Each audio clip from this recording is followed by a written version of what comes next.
కారణాలు ఉండవు, ఎందుకు ద్వేషిస్తారో తెలియదు, కానీ ద్వేషిస్తారు. ఎందుకు మన మీద చెడ్డగా ప్రచారం చేస్తారో తెలియదు, కానీ చేస్తారు.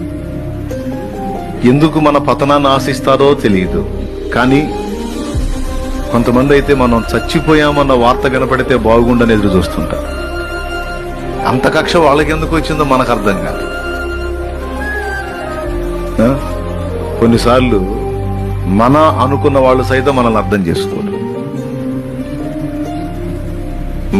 నా అనుకున్న వాళ్ళు సైతం అపార్థానికి గురవుతారు, అర్థం చేసుకోరు, వాళ్ళు సహా బాధపడతారు. ఇలాంటి సన్నివేశాలు భక్తులకు తారసపడతాయి.